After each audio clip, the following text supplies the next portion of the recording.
Hello and aloha. Thanks for joining me today. This is Be Fit for Health. My name is Bianca and I'm your host. And I just want to say this is going to be another great show. I say that every week because every week we have some incredible guests coming on, and today's no exception. We have Dr. Philip Foti. He is a internal medicine and pulmonary doctor, and he's been around for a very long time, guys. And before I bring him on and give you guys all his credentials, it's about 2 pages long. This guy's done everything here in Hawaii. He's also patented some equipment for the lungs, and so it's going to be a very fun conversation. We will be talking about, obviously, the COVID-19, fibrosis of the lungs. We'll be talking all sorts of good stuff when it comes to diving and what happens in your lungs when you dive, and he's been doing some investigative work as well. So, we've got a really good conversation coming up.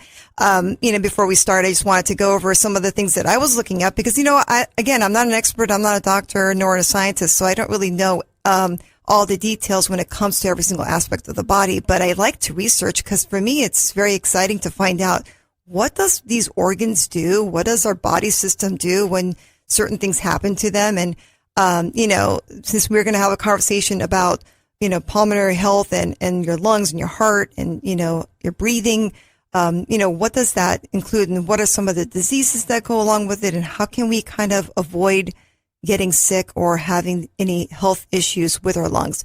So when I looked up lung health, some of the diseases that came up was, obviously pulmonary diseases, considering some of the asthma factors. We have chronic bronchitis, things like that you might get from allergies or when you get sick. But then there's also chronic obstructive pulmonary disease like COPD, which you probably heard of in commercials for, the pharmaceutical ads. And then pulmonary fibrosis, which is related to the COVID-19. Some of the things that they were talking about, your lungs get fibrocystic after being infected, pneumonia, lung cancer. So, what happens and why we get these, that I will ask the doctor, and find out how maybe we can avoid them, if it's not a genetic thing. But some of the tips that I did come across, which are kind of common sense, but we probably don't do. I mean, when we're stressed out, we tend to hold our breath, which is not a good thing, right? Because we need oxygen to live. But there are some techniques out there that actually do incorporate holding your breath and, releasing the air out slowly, which is something like diaphragmatic breathing, if I can pronounce that correctly. Like simply just deep breathing, counting your breaths, watching your posture as you sit up tall, because the taller you are in your diaphragm, the more oxygen is able to come into your lungs. Then you're able to get the nutrients that your body needs through the capillaries in your lungs. Staying hydrated. Again, our body does function with water, right? We need water to sustain life. Also staying active, so getting the circulation going so that your lungs push out whatever bad air there is in there, and then so you can get the fresh oxygen as soon as possible, correct? And then joining this, it was really funny when I read this, joining a breathing club. It's like working out, I guess. I don't know. Well, I thought that was kind of interesting. And then the last thing too, what can we take in nutritionally to help lung health? I didn't really even consider that, but I guess everything is related, right? I mean, if there's blood going through your body and your heart, and there's capillaries in the lungs, so why not, right? So they say the experts believe that vitamin A, C, E, the so-called ACE antioxidants, combat oxidative stress in the lungs. That can lead to COPD. And then several studies have shown that these vitamins also, well as vitamin D, may help improve lung health. So that was the vitamins A, C, and E. So ACE, antioxidants, and then vitamin D. So, that's also kind of common sense, but then you don't think of that as lung health and how does that help our ability to breathe better, right? So, as a kid, I used to practice in the pool. I used to dive in and then I'd swim from one end to the other and, try to get better with that lung capacity and breathing ability. And it did help improve my, ability to hold my breath longer. But, as a kid, you don't do that for lung health. You do it for play. So, just to give you a little background on our good doctor, Foti, he's actually working out in Kailua. He's a part of the Hawaii Physicians and Surgeons, group and out there in Kailua. And he's also been around since 1954. He graduated in Georgetown University, and he's actually worked out there for a bit. And this is going way back. But, he's done so many things. He was in the Navy. He was in internal medicine in Georgetown. He did pulmonary disease in Georgetown. He was a private practice in internal medicine and pulmonary disease to this day, which is current. He's also been a part of a lab-related service in Queens Medical Center, chronic lung disease projects in the 70s. He was a director of cardiopulmonary laboratories and services at Castle Medical Center. He's also, I believe he's also created a patent he was the first humidified paper filter mask with facial seal. So he's created things. He's been a part of groups that are specific for pulmonary health, but he's also had some publications, related to the lungs when it came to the effective techniques of arterial cannulation with Teflon analogies. He's got write-ups on those. He's also done write-ups on fibrosis. I can't even pronounce some of these things. Sorry, that's all medical stuff. But fibrosis histiocytoma of the flaria, which I'm assuming is some form of cancer-related study. He's also done a lot of other things as well. He's also investigating the lungs and the effectiveness when you're submerged in water, maybe diving and things like that. What happens to your lungs? What are the injuries? He's on the Hawaii State Drowning and Aquatics Injury Advisory Committee with the Department of Health, and this is current. So he's done a lot of major work when it comes to the study of our lungs, our circulatory system, our well-being, diseases, and things like that. So, this is going to be a very informative conversation. I hope I do you all justice by asking the correct questions so that we get the kind of answers we want. But, I know he'll guide me through this because, again, I'm not very familiar with the lungs. I'm very comfortable with the heart and other things, but this is something that we're very going to get a good education from Dr. Foti. So we're going to take a really quick break, and when we come back, we will get with him and we'll get rocking. So hang in there. Free month of Netflix, free month of Hulu, free month of Honolulu Club. What? That's right. Sign up today at Honolulu Club, Hawaii's premier athletic, social, and business networking club. And they'll give you the month of May for free. Honolulu Club offers state-of-the-art fitness services with Honolulu's top trainers and amenities. It's time to get ready to look your best this summer. Log on to honoluluclub.com or call 585-9626 for more info. Honolulu Club, Hawaii's premier athletic, social, and business networking club. Sign up today. And we're back.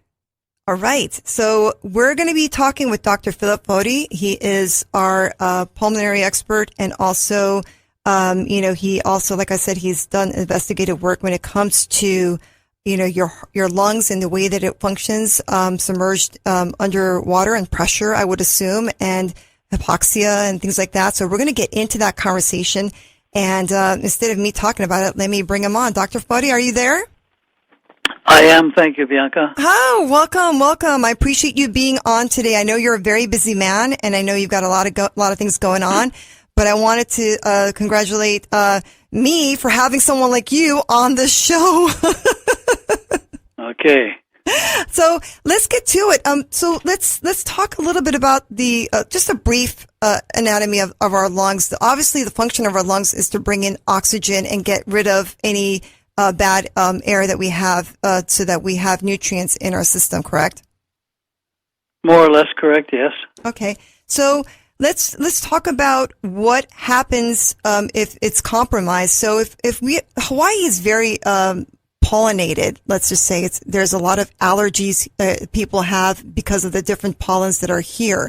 So if someone is an allergic person and they're constantly dealing with some kind of respiratory response, how susceptible are they to get any type of an infection when it comes to like something like that we're dealing with today, which is like the COVID-19?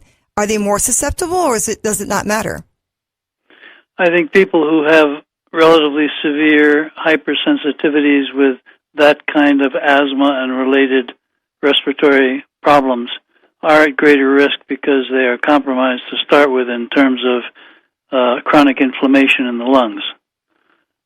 People who have very mild allergic respiratory symptoms, primarily upper respiratory and to a lesser extent in the lungs, are not at a much graver risk than people who are free of allergies. And it's not actually the pollens that are the problem here so much. We do have pollen-oriented allergies in certain areas, but right along the windward sides of all of these islands, the pollen count is extraordinarily low. And yet we do have a very high incidence of asthma and allergy-like diseases. We're not sure always why in a given case, but we do know that there's a lot of nutrients in the ocean that are picked up by the trade winds and blown across our shores. And that's a kind of an aerosol layer of organic acids that are taken up into the particles of salt water that come up from the water. And that seems to be what sensitizes lots of people. That's really interesting because I always felt like whenever people who have allergies, you tend to not realize this, but, you can have an infection in your nose, like a fungal infection that might be related to some kind of chronic allergic response to the air quality as well, because there's mold and mildew and things like that. And that can trickle down to the lungs, can it not? That's right. It can set up a reaction that affects the lungs. Not so much that it goes down into the lungs, although it can. But the reaction to exposure, even relatively minimal, sets up a reaction in some people so that they develop cough, sometimes wheezing, shortness of breath, sputum production, things that they don't ordinarily experience. So how can someone who, and I'm just kind of talking because most people have allergies versus them having some kind of a chronic lung issue, like maybe cancer or things like that. So most of us suffer from some form of allergies. So how can we take care of that kind of I guess, allergic response? I mean, besides taking allergy meds, and sometimes people don't want to do that. Is there ways to improve it naturally without having to take medication to combat a chronic allergic reaction? Okay. There's really not a whole lot that can be done other than avoidance of the allergen. And that's always a problem because lots of people in the old days particularly would geographically relocate sometimes because they had trouble in one particular spot that was obviously related to allergens that they were exposed to there. And then they would move to a different place, like a different part of the island, up along the Waianae coast, for example, is relatively different from the allergens on the windward side, say in Kailua. So you move over to Waianae, and things are lots better for a while. And then as you start to become desensitized to the allergens that are specific to that area, then you begin to get symptoms again. So translocation is not a very useful method of avoidance of allergens that you get respiratory symptoms from. Using filtration of various kinds can be very helpful, including proper kind of air conditioning and different sorts of filtration systems that can be in dehumidifiers and other gadgets that you can buy at the store. They help to a certain extent, but they're not really sufficient to control the symptoms in people who have significant or serious respiratory disorders that are due to allergy. And so I encourage people to not avoid using standard conventional orthodox medications because they really help a lot, not just to control the symptoms, but I think more to the point, their use in proper dosage, in proper fashions, can be very useful in preventing gradually increasing severity respiratory disease. Got it. I think that's a key issue. Yeah, I mean, people try to, figure things out on their own and take, minimal amounts as possible. And they figure if the more exposed they are, the better their body would build the antibodies to avoid getting sicker. But sometimes that's not the case. It all depends on the capacity of your lungs. There was something else that I was reading up Well, on. what you're saying, though, I give you a caution. Okay. And that is exposing oneself intentionally so as to become stronger in terms of antibodies isn't so. Right. Because as you expose yourself, the antibody count goes up, usually in the form of immunoglobulin E in the blood, as you can measure. Right. And that causes the symptoms to get worse. And again, if they are persistent symptoms, they're there all the time, they begin to remodel the airways in the lungs and can cause chronic obstructive lung disease. There you go. So I try to be pretty clear about educating people to the fact that using medications, over-the-counter medications are very good. They usually work for about 80% of people quite adequately. But those who don't get adequate relief, particularly if they have shortness of breath and a lot of cough and chest congestion and sinus congestion, I think should avail themselves of seeing a physician who knows how to give the right medications that are really not too dangerous. They're usually pretty safe. Yeah, I think for the most part, anyone who asks me, I usually tell them that you're safer and better. You feel better anyway if you start taking some of these, because, why suffer through it just because it doesn't make any sense. So, right. Regarding the virus too, doctor, is that I read something that kind of was in the tip of my thoughts this morning, because regarding the virus itself, it breaks down. So one of the Fox News people too announced this. Viruses break down the hemoglobin, and once the iron is, breaks down the oxygen, because hemoglobin carries oxygen, right, through the body. Once iron is free floating in the blood, it goes into your lungs, which makes the oxygen less, I guess, susceptible in the lungs, and it causes crystallization. Is that true? Is that a true statement? Is that something that does happen? It's not the way it is, no. Okay. So what actually happens when something like a COVID-19 does enter our bloodstream and, tries to get into the cells to make home? What happens to our lungs? How does that affect our lungs? Good question. So, first of all, it's necessary to answer that question to describe a little bit what the transmission mechanism is for this particular virus, because not all viruses are the same. They all have different characteristics. This particular coronavirus, we know a little bit about, even though it's a new one, because of SARS and other coronavirus infections, which are throughout history have been a problem, and so we've had chances to study their behavior.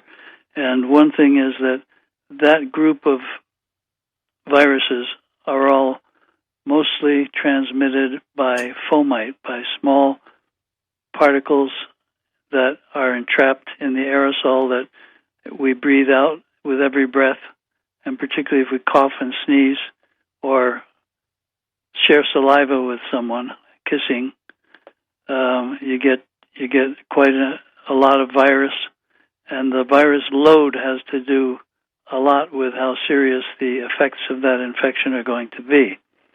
So to answer your question, if you get a reasonable load of virus and you breathe it in down into your lungs, this particular virus has a predilection for attacking a number of cells in the body, but one of them that they like to attack the most, and we don't know exactly why, but it's the so-called type 2-1 pneumocytes, the cells that line the alveolar spaces, the air spaces in the lungs where the breathing and gas exchange takes place. It doesn't displace so much the oxygen from the hemoglobin, but it does, by injuring those cells, produce a situation that blocks the entry of oxygen efficiently into the capillaries of the lung, and that's what causes the drop in oxygen. Got it. Now, can this is virus that understandable? cause? Yeah, very understandable. Can this virus also cause, though, blood clots? Because they were saying that some people were getting blood clots. Yes, it can. It can affect. It has lots of effects that are not clearly evident to us, and we don't have a lot of information about all of them. But this virus has the potential, once it gets into those cells, it then can enter into the bloodstream and be deposited elsewhere into the body.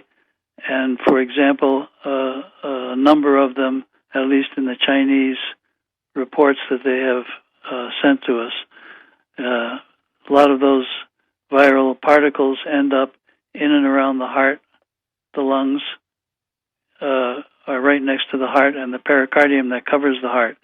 That can be affected, and it causes a very severe illness, which most of the time is not survivable.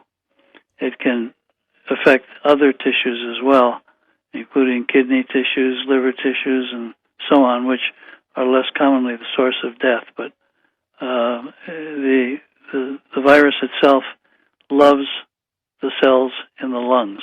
Mm. The way it gets into the body and into the cells is by a specific receptor that is used by the body to control blood pressure and salt intake and a whole lot of other things. So when it injures these cells, it wrecks a lot of those systems as well, so it can cause a broad spectrum of disease as a result. I heard that Lostar and potassium helps quite a bit with the blood flow in the lungs, and that was one of the few medications that actually help for lung, blood pressure medication, but it helps with the lung function in the source of correcting certain ailments or some of the symptoms. But I don't know to what extent that's true, because blood clots, I'm thinking in my head as a layman, not a doctor, but can blood thinners help? They were even saying some people were, please people, don't do what I tell you. This is what I'm hearing. I'm just getting this corrected by the specialist. Some people are doing a shot of whiskey or something like that a day just so it thins out the blood. Just because of the fact that some things they're thinking is they want to get more oxygen capacity in the lungs. So you correct this, doctor.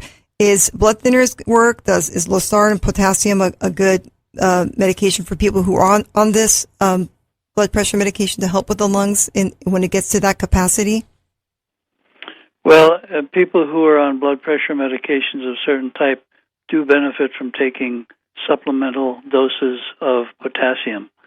But I don't think people should take potassium chloride, particularly to protect from these complications of the covirus, because it's a complicated problem which has two sides. For example, this blood clotting mechanism is due to an effect probably on the proteins in the blood that are responsible for dissolving clots versus forming clots. And the balance may go in either direction, so that the results can end up with lots of clots in the vessels in the lung and elsewhere, for example. And if that's happening, then the physician, if he is able to detect it, can help by using anticoagulant medications. On the other hand, it can also cause diffuse coagulopathy that causes bleeding, in which case then you have to stop that drug and use a different kind to help control the bleeding. So it's not just a simple recipe of any kind. I'm definitely in favor of a shot of whiskey now and then, for whatever reason. I was waiting for that. You take it because it tastes good, not because of any other reason that I know of. Oh, my goodness. You got me on that one. Another thing that I was reading too, doctor, is that when you have a blood clot in your lung, let's say, the ventilator, they don't help as much. Is that true? Well, that's part of the problem, is this problem of disseminated intravascular coagulation, which is the proper name for clots that happen any place inside the vessels. And it's part of this disease if it persists long enough and in certain cases. But what happens is that the blood vessels in the lung that are responsible for carrying oxygen to the remainder of the body may become occluded, so that with the treatment of ventilation or ventilator and anticoagulants and anything else, if they are not dissolvable and they don't go away, then using the ventilator cannot get oxygen into those vessels anyway. Right. And people don't survive that. It's a fatal and usually a terminal fatal complication. Yeah, you're better off getting those clogging medications versus the ventilator, because everyone's, in the media, they made such a big deal about the ventilators, and I'm looking at it, I get it, but it's like at the same time, there are other things you have to take care of first before you get to that point. Right, and the use of mechanical ventilators is not a simple one fits-all task. Its use needs to be in the setting of that particular individual's set of complications, and it may differ greatly from one person to the other. So it's not just a matter of getting on a ventilator. In other words, ventilator can be very harmful in some cases and is best left unused. Right. So it's kind of a hard thing to be able to determine in advance as to what a given individual's course will require. So then if these blood clots are an issue due to this virus as well, my assumption, my mind is thinking this is not a lung thing. This is more of a blood thing, is it not? That's right. Correct. So why are we talking so much about, I know it resonates in the lungs, but why are we talking about the blood when blood circulates throughout our entire body?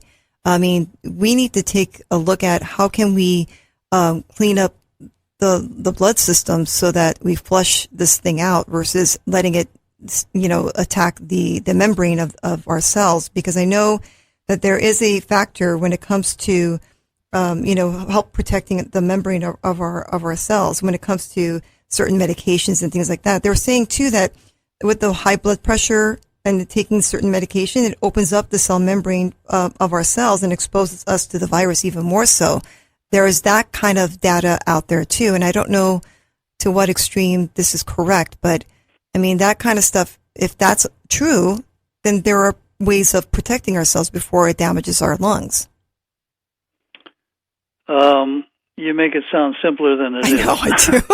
That's because I'm not a doctor. You guys get more complicated than I do. But I think the issues having to do with predisposing factors to the complications is very complex and requires scrutiny by somebody who's very experienced in the acute care of cases like this. Right. It's not the kind of thing that people can foresee sufficiently to try to protect from.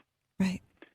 So that, all of the statements that you made have a grain of truth but are not the answer to the problem. I think particularly when it comes to the use of ventilators and anticoagulants and clotting versus hemorrhaging, the problem becomes so complex that it's impossible to even describe easily. But I think the truth is that most of the doctors who are working in the intensive care units with these cases are very capable of discerning the various differences that are needed for treatment.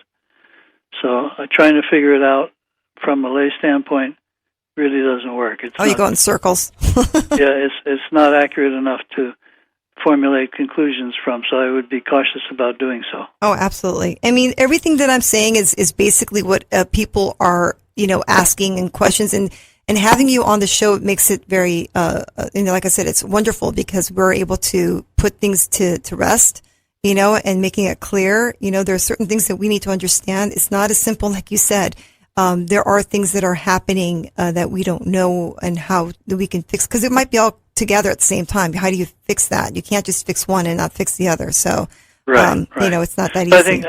I think we have a tendency nowadays anyway to compartmentalize the body. We don't have general internists very often in mind anymore. Right. We have a cardiologist, a hematologist, an oncologist, so that people get kind of divided up into specialties. Right. It's not possible to deal with a multifaceted, multi-system disorder of this type, which is in constant state of extreme flux. Right. Not possible to compartmentalize them, and if we do, then we get too many hands in the pie, and management doesn't go well. So True. That's why we have intensivists who do this, and hematologists that work with the intensivists, cardiac doctors, cardiologists, and pulmonary guys. Everybody jumps in, gives their best advice, and one person has to control the entire picture for the patient. Yeah, absolutely. I think that's one of the reasons why they say, you need to speak with your doctor if you're starting to get the symptoms. And, you have one of the, you had talked to me briefly about this, but what are some of the symptoms that would be important for people to know to make sure they go to the doctor? Because, I mean, if you have allergies and you have asthma, you might think, oh, I'm just having asthma, but it could be something else. How do we know the difference?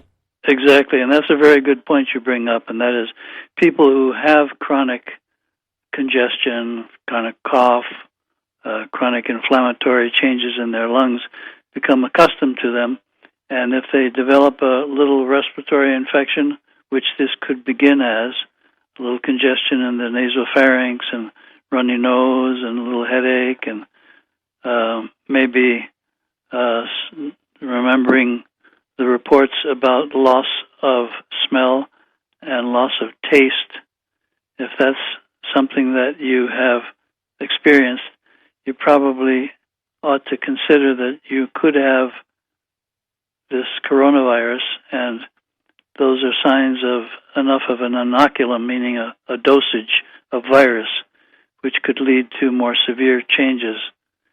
If fever accompanies those symptoms, and particularly if they're associated with some increase in shortness of breath and cough, then it should be automatically suspicious for it to be a coronavirus infection that's about to injure the already compromised airways, and that's a very dangerous situation. So anyone who's got chronic symptoms who gets a little bit of an increase should definitely be very careful to get checked and make sure that it's not going to proceed to more serious consequences. The combination of cough and increasing shortness of breath is ominous. Right. And should be something that shouldn't wait till tomorrow, in other words. Yeah, your albuterol inhaler is not going to be enough. Yeah, that's right, correct. Yeah. And using it too much will be deleterious. So getting checked is really important, and that's why our emergency rooms are full of patients, is because people do have to do that. And anybody with chronic lung disease is at risk, no question, big risk. Yeah, now how safe are these? Like, I get the mask thing, but if you're wearing a cloth mask, I mean, obviously it's going to protect you to some degree, but it doesn't really, it's not your barrier, is it? I mean, there's pollutants everywhere. Well, that's a really good question, too, and I just happened to have been looking this up last night. Great. Yeah, and there's good news. Okay. The good news is that the very best types of professional use N95 3M masks are quite efficient, and they probably get about 99% of all the particles, including this virus size, in the mask before you breathe them in, which is good. Right. That's the kind that have a seal around the nose and the mouth so that you don't breathe air around the edges of the mask. But the material itself is very efficient. The good news is that the material of other types, non-N95, meaning the usual type dust mask, is almost as good. It catches about 95 to 98% of all particles of that size. Wow. And the really good news is that, as best we can tell from the news that came out of China so far, where it has been tested, if what they say is correct, that the most of the handmade cloth masks, even though they don't have a good seal around the edges, filter about 95%. Now that's the material itself. But those masks that don't have some form of configuration around the face that seals out inhaled air are at risk for getting virus around the mask. However, it does tell us two things. One is that these cloth masks, as well as any kind of good paper filtration mask, like a surgical mask, for example, is very efficient at catching virus that's coming out of a patient. And that's as important or more important than its ability to block virus from coming into the patient, because that's, for the most part, can be handled by physical distancing. Right. Once somebody coughs, however, into a mask, if they don't have the mask on, that cough can take virus a whole lot further than 6 feet. Oh, wow. So I think everybody has to keep in mind the fact that all of these are better than nothing, always better than nothing. They should be used, and particularly by people who could be communicable and the people around them would be at risk, which can be blocked by using a mask, and that's something that needs to be emphasized, I think. Yeah, it's a very interesting thing, because now that we're slowly opening up Hawaii, I hate to have these phobias created because people are so scared to get sick, but it's true. You kind of have to still protect yourself, but at the same time, it's not just about ourselves. We're also trying to protect our elders, right? I mean, we have to think about them, even though they're not out in the community as much as, let's say, the 40s and 50-year-olds who are working in the workforce. When we come home, we have to think about them in that sense. So whatever we're doing with the masks and the distancing, it's not only to protect ourselves, but mostly to protect the ones who are very susceptible to getting sick. And I always tell my niece, when you go out to do something, you need to come home and get rid of the clothes you were wearing, take a shower, clean up, because your grandmother is home with you and you could get her sick. And that's not something we want to do. So we have to be mindful. And your news is good news, because it says that even though we're opening up Hawaii, the mandate is still out there for us to wear the mask. And I think we should, but I think we should get back to the work. But I think we should be very careful and cautious in the way we conduct ourselves. And being responsible is one of those things by, keeping that mandate true. I couldn't agree with you more. Yeah. So that's that's really a surprise to me, though. That's really good news. So what else do you suggest for our lung health at this point? Like I said, we're going to be more around more people. Besides the mask, what do you suggest that we should do because I was talking about how to get your lungs in better shape, because I'm a personal trainer too by trade. So I was reading this thing up and how to get the lungs in better shape by breathing exercises. What do you have your clients do to strengthen their lungs? I have them do I'm a hardcore. I don't think there's a whole lot that can be done other than what we're talking about. Got it. Because deep breathing exercises really don't help. There's no special yoga positions that help. There's nothing that's as good as a good night's sleep, a good run, or whatever exercise you're able to do. Normal activities, in other words, that we usually do for both recreation, exercise, and to live are sufficient. We're built very efficiently when it comes to the cardiopulmonary systems. So trying to add on doesn't really help a whole lot. It doesn't usually hurt either, but sometimes it does if you're not careful, and people get obsessive about these things. True. So I don't really promote in my practice the use of paranormal types of breathing exercises and activities. That's one way of putting it. Yeah, I was reading this thing. I said, join a breathing club. I was like, what does that mean? Yeah, what does it mean? It means you probably got to pay a premium to get in. Another way to make a buck. That's funny. But yeah, having studied this subject for 60 years now, I have become convinced that we have to be careful not to suppose or assume that we can improve upon one of the best wired systems that any creator could have put together. Oh, absolutely. If one did.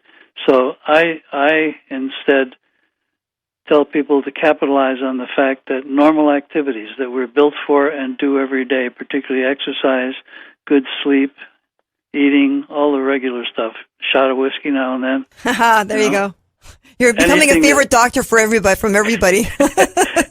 Anything that's good for the normal system is good for the abnormal system if you can keep it up.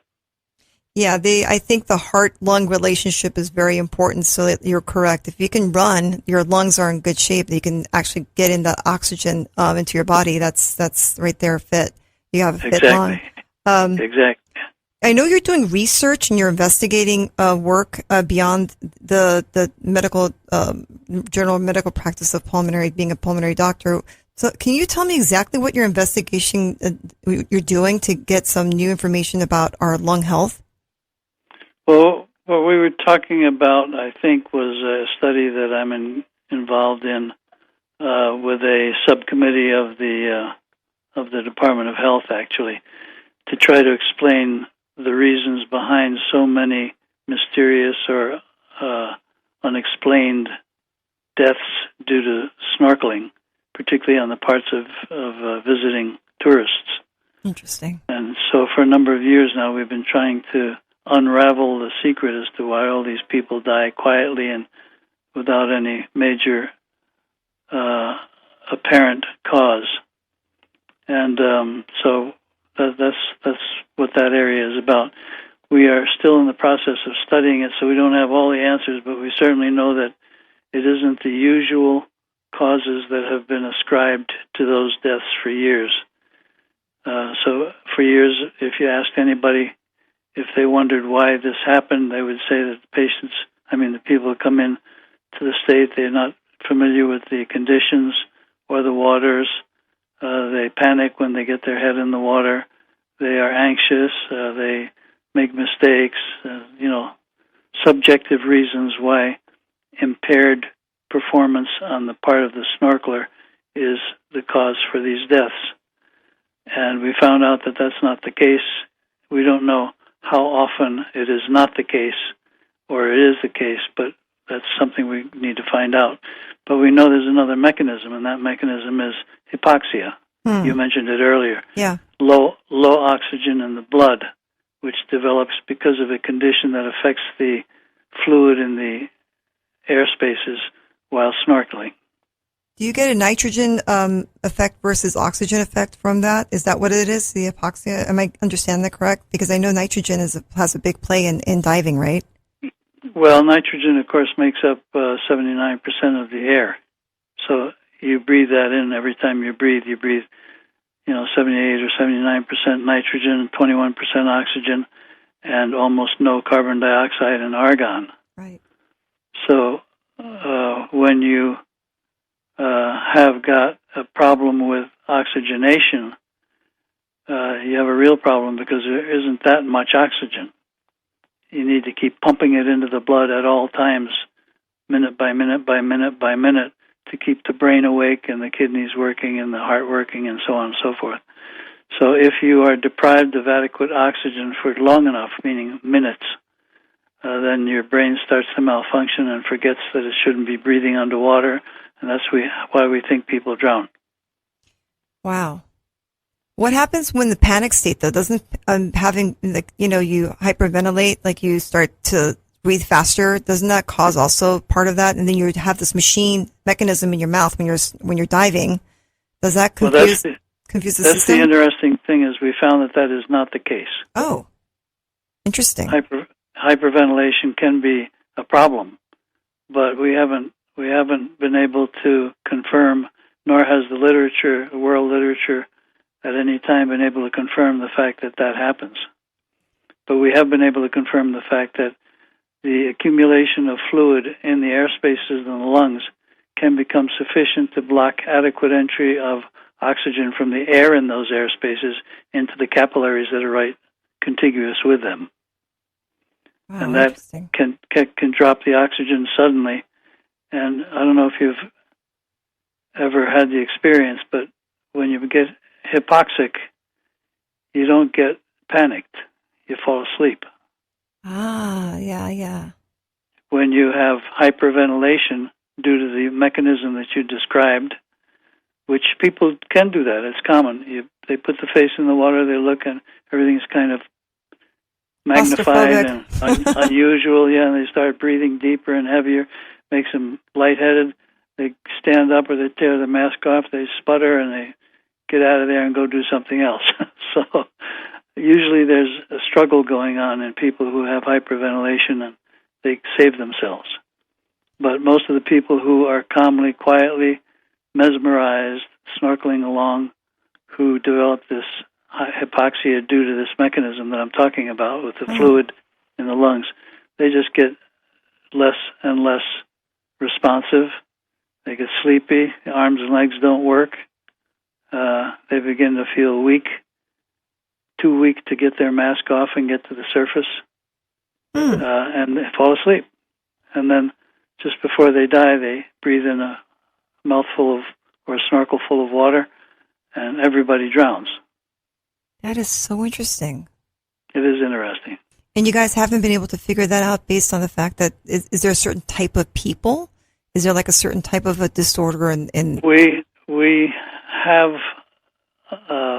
developed a knowledge of many of the probable predisposing factors, which is what you're referring to. Right. And there are many of them, some more potent than others, but we're not far enough along in our study to be able to determine what they are, what the reason for their being predisposing factors may be, how to improve upon that knowledge, and all of those things are still in the offing. They're part of the study that's ongoing now. Wow.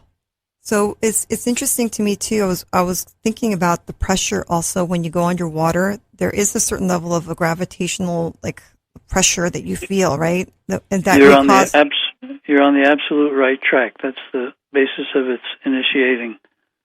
The mechanism that causes this problem is the negative pressure required to overcome the pressure that surrounds you when you're in the water. So maybe the blood vessels can't take that pressure and collapse. Maybe I'm not sure that would work with the heart. Well, yeah, I mean, that's that system that you're referring to is part of the picture. There's no single one physiologic change that takes place. There are a number of them. But displacing the pressure around the body and the blood vessels and the lungs, the heart, the everything, takes a certain amount of energy. And that energy comes from breathing in.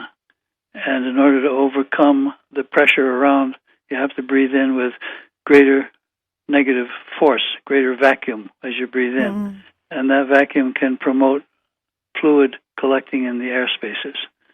That's about as concise as I can give it to you. Wow, that's interesting. Yeah, so it is very, very interesting. Yeah. It's never been reported before. We have combed the literature, and there are no reports ever that indicate that this is a mechanism of death under snorkeling circumstances. So, what if I wanted to go snorkeling, and how would I to protect myself from this happening to me? Let's just say, because we don't know what we don't know, because we're not individually doctors or specialists, or even doctors don't even know their bodies 100%. So, how do we know to protect ourselves not to do this? That we may be a candidate for this. You're asking some very poignant questions. Sorry. No, not sorry. You're right on. You're right on. Spot on. So there are certain educational messages that need to be promulgated amongst everybody who snorkels, so that they understand what's happening to them, and that can prevent it from evolving. We're coming up now with a list of recommendations and messages that need to be part of a prerequisite, as far as I'm concerned, for people getting into the water to snorkel. Because without understanding what the mechanism of death is, it's impossible for anyone to realize what's happening to them.